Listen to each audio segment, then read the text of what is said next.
Alright lads, welcome back to another one of my War Thunder vehicle reviews. Today we're going to be taking a look at the T-80UK. Now, this is basically just a T-80U out of the regular tech tree, with some dazzlers just bolted onto it. It's that simple. It's pretty much a clone of the tech tree T-80U, which isn't necessarily a bad thing per se, but it isn't really bringing anything new to the table. The T-90 in the tech tree also has the dazzlers, so not even that is really unique. But as I said, this does not mean that the T-80UK is bad, it's kind of just a blatant cash grab from Gaijin. But to be honest, that's pretty much expected with all these future updates. Anyway, the T-80UK is a rank 7 battle rating 10.7 medium tank located in the Soviet tech tree. This is a squadron vehicle, meaning to unlock it, you must be part of a squadron that has a fairly high battle time activity. It will cost you 520,000 squadron points, or alternatively, nearly 8,000 golden eagles. Either way, unlocking this tank will be a bit of a pain in the arse. It's about 3 months of grinding for squadron points, and obviously a substantial amount of money for the golden eagle price. As the T-80UK is a squadron vehicle, it comes fully stock, and it does not receive any premium modifiers. Again, a bit of a pain in the arse, but not necessarily a deal breaker. To put this tank in your lineup, it'll cost you 260,000 silver lions, and for the expert in ace qualifications, it's 930,000 silver lions and 2,100 golden eagles respectively. So lads, with its foundation from the tech tree T-80U, the UK certainly is a nice addition to the Russian tech tree. But with its rather harsh stock heater fest grind, is it worth grinding for this tank? Or even worse yet, buying it with your hard earned money? Well, if you'd like to know the answer to that question lads, stick around for the rest of the video.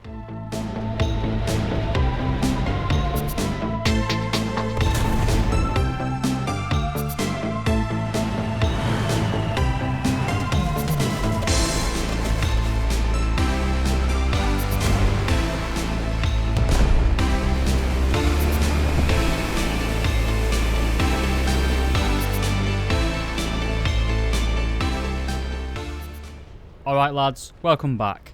Getting straight on with it, the mobility of this tank is exactly the same as the T-80U in the tech tree. As I've said several times now, this is literally just a complete clone with a dazzler on it. It has the same gas turbine creating 1,250 horsepower. Combined with the weight of 46 tons, it gives the tank a very good power to weight ratio of 27.2 horsepower per ton. This puts you up there with some of the fastest tanks in War Thunder, and you certainly can't complain about the top speed of the T-80UK either, being able to achieve a top speed of 70 km per hour going forwards and 11 km per hour in reverse. Like all of the Soviet main battle tanks though, the T-80UK does feel a little bit sluggish at slow speed, mainly due to that pretty dodgy transmission system. The tank is still fairly mobile though, and you can get around the battlefield decently quickly. While its mobility isn't as good as an Abrams for example, the T-80UK's mobility is still, in my opinion, more than good enough. We then come on to the survivability and the armour. If we take a quick look at this image, we can see the cross section. We have a driver in the front of the vehicle and the gunner and commander located in the turret. But like all Soviet main battle tanks, the commander and the gunner are surrounded by ammunition and shells, which are incredibly prone to exploding.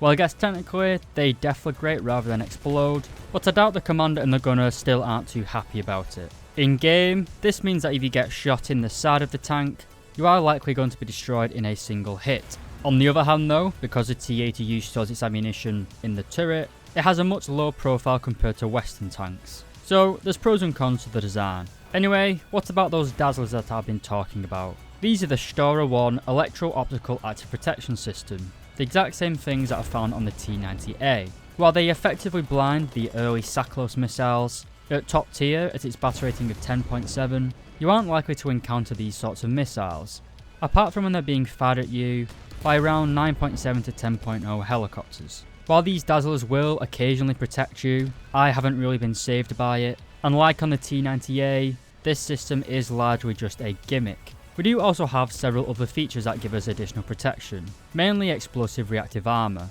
And again, just like the T-80U, we have the Contact 5 integrated ERA. This is found on the top of our turret, our upper frontal plate, and the side of the hull. This ARA gives you around 120mm of protection from the kinetic energy penetrators, so from things like APFSDS, and 450mm of protection from chemical munitions. like high explosive anti-tank fin stabilised. This ERA, in combination with your already great armour, as we'll see shortly, does make the T-80UK a pretty formidable tank on the battlefield. But if we take a look at this tank's own armour protection against its own top tier gun, we can see that the thickest part of the frontal armour is around 570mm thick.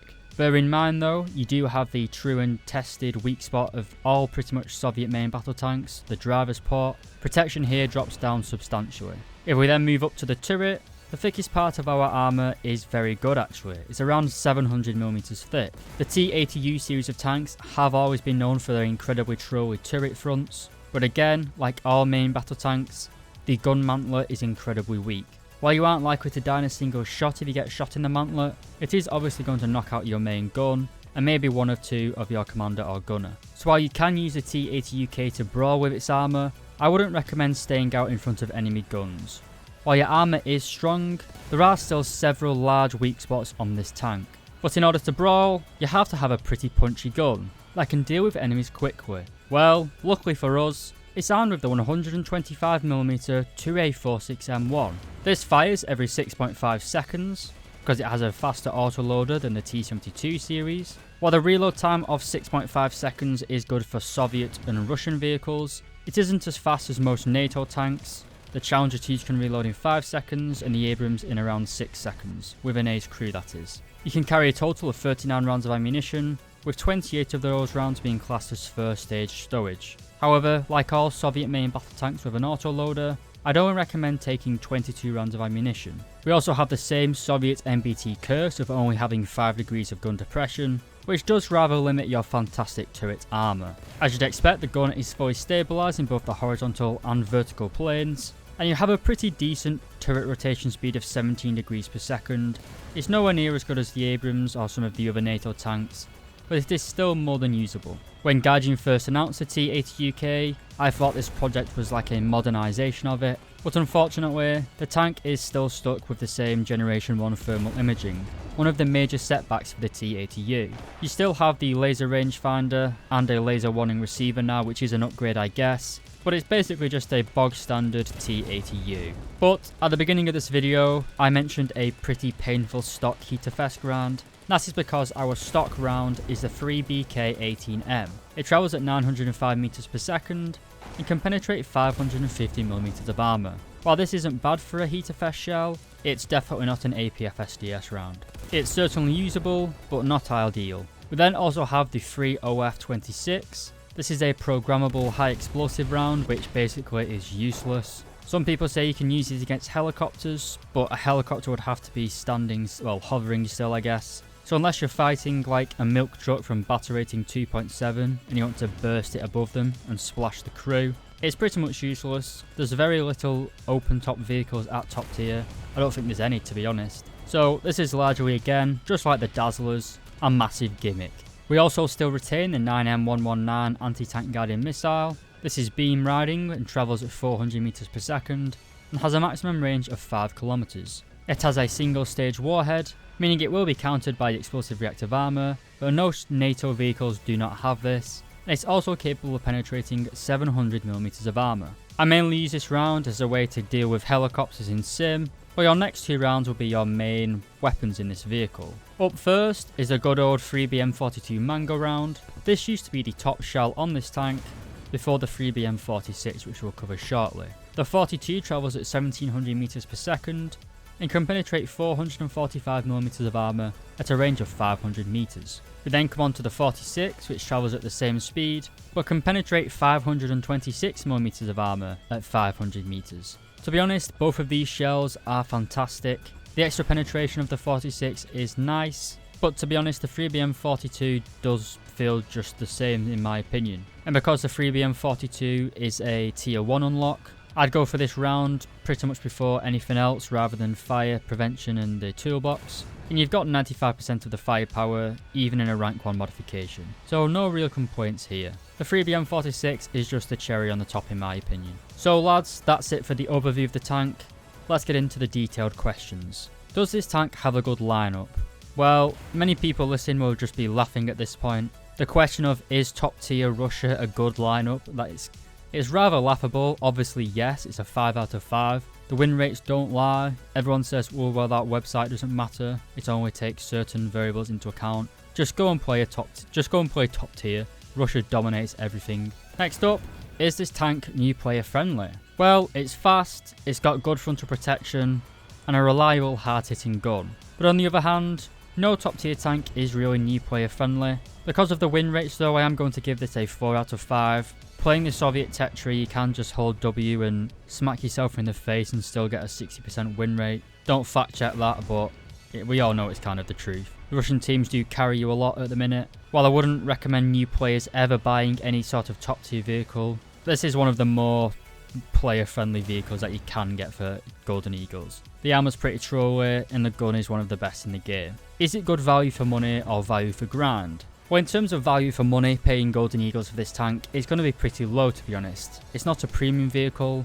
and it gives you absolutely nothing unique at all. The only reason I could see you wanting to pay for this tank is if you want to skip the grind up to top tier and just have one top tier vehicle. And while I can see why someone would want to do this, you want to skip the World War II section, just go to the Cold War stuff, you aren't going to have a good lineup, which negates the first point I made. Just playing top tier with one tank is pretty awful, and it's a pretty dick thing to do to your teammates. And on the other hand, is it value for grind? Well, this tank has absolutely nothing unique about it, to be honest. The star is on the T-90 and everything else is just a T-80U. So I'm going to give the value for money a 1 out of 5. Is the T-80UK in the meta? Well, again, it's a Soviet vehicle at top tier, so yes, obviously. I give the UK a score of 4 out of 5 here. The reason for not a 5 out of 5 is purely down to the lack of 2nd generation or 3rd gen thermal imaging, which in my opinion does make top tier vehicles a step above the rest. For example, the Australian M1A1 is better than the M1A2 in the regular American tech tree, purely down to the fact that it has better thermal imaging. And finally, the coolness rating. Well, it is a T-80U, which is my favourite tank in the game, but it kinda looks cringe with those pretty dodgy Stora system. I give it a 4 out of 5. I think the Stora does ruin the lines of the tank. It doesn't look as cool with it on. I might just be pedantic and picky, but that's how it is. Anyway lads, for a squadron reward vehicle, the T-80UK is pretty decent. If you get this thing for free by just grinding it passively over several months, then it is a nice addition. I definitely wouldn't recommend people spending Golden Eagles for this thing. It's not a premium, you aren't going to be able to grind things with it unless you put a talisman on it. And the one thing that sets this thing apart from the other T-80 variants in the game is its Stora active protection system, which again is just largely a gimmick. So while this tank has been a nice addition, I wouldn't say it's actually all that useful. Anyway lads, if you enjoyed this video, please do consider leaving a like and subscribing. And if you really loved it, consider becoming a channel member, like Wolfyfly, Joseph Metcalf, Tomster013, Just Someone, Dr. Bob, Deboa LX, Tans, William Tessier, and Lola Alfonsi. Thank you very much for becoming members lads, and I'll see you in the next review.